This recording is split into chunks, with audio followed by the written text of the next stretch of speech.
আপনি মানুষকে যত দিতে পারবেন ততই মানুষের কাছে ভালো থাকবেন। আর যখন আপনি কাউকে কিছু দিতে পারবেন না তখন দুনিয়ায় সবাই স্বার্থপর হয়ে আপনার সামনে আসবে।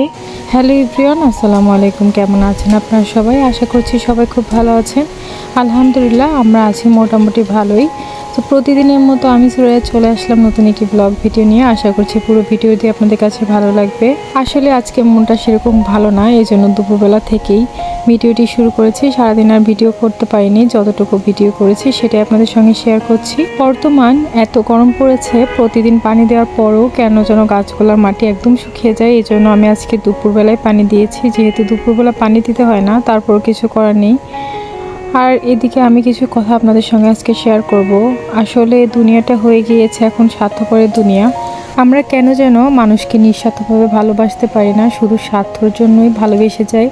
এটা কেন করে জানি না। ছোটোবেলাটাই হয়তো বা ভালো ছিল, কারণ যত দিন যাচ্ছে, যত বয়স বাড়ছে, মানুষের আসল রূপটাও কেন যেন চোখের সামনে ধরে যাচ্ছে।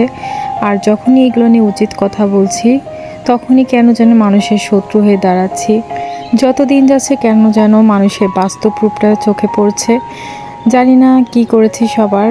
আসলে অনেক রকম ক্ষতি অনেকে করার চেষ্টা করছে, তবে আল্লাহর উপর ভরসা আছে। কেউ কোনো ক্ষতি করার চেষ্টা করলে আল্লাহ অবশ্যই আমাকে সকল বিপদ আপদ থেকে রক্ষা করবে।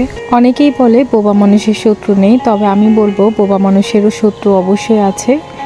শত্রুতা করার দরকার হলে বোবা মানুষ বা কথা বলা মানুষ লাগে না। মানুষ শত্রুতা করতে চাইলে এমনিতে যে কোনো মানুষের সঙ্গে শত্রুতা করতে পারে। আসলে মনের কষ্ট থেকে অনেক কথাই বলে ফেলাম, কেউ কিছু মনে করবেন না।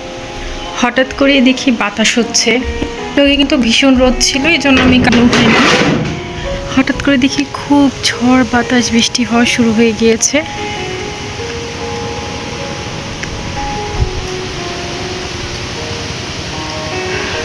জানি না কতটা বুঝতে পারছেন, কিন্তু ভীষণই ঝড় হচ্ছে। এই জন্য তাড়াতাড়ি আমি ছাদে চলে এসেছি, কাপড়গুলো আগে নিয়ে নিই।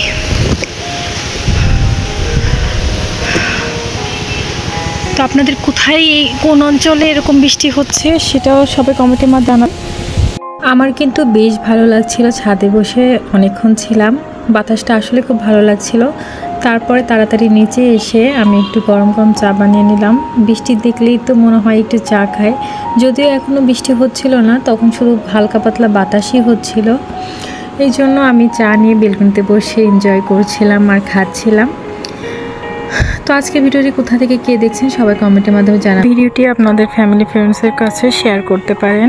আর এদিকে সারাদিন তো আমার এই কাজগুলো করতেই হয়। সারাদিন গুছিয়ে রাখি, আমার মেয়ে খেলনাগুলো আবার উলিমুলো করে ফেলে। সারাদিন যে কতবার ঘর ঝাড়ু দিতে হয় তার তো কোনো হিসাব নেই, আর গোছানোর উপরেই থাকতে হয়। আর এদিকে ওই যে কাপড়গুলো তুলে নিয়ে আসলাম, সেগুলো সাথে সাথেই ভাঁজ করে ফেলছি। আমি আবার সময়ের কাজ সময় করার চেষ্টা করি, যেহেতু ছোট বাচ্চা নিয়ে থাকি। আর এই কাপড় ভাঁজ করতে করতে পাশে কিন্তু আমার বাবু খেলাও করছিল, সেটা শেয়ার করিনি আপনাদের সঙ্গে। আশা করছি আমার পুরো ভিডিওটি আপনাদের কাছে ভালো লেগেছে। তো পরবর্তী ভিডিও দেখার আমন্ত্রণ জানিয়ে আজকের ভিডিওটি এখানেই শেষ করছি। সবাইকে জানাই আল্লাহ হাফেজ।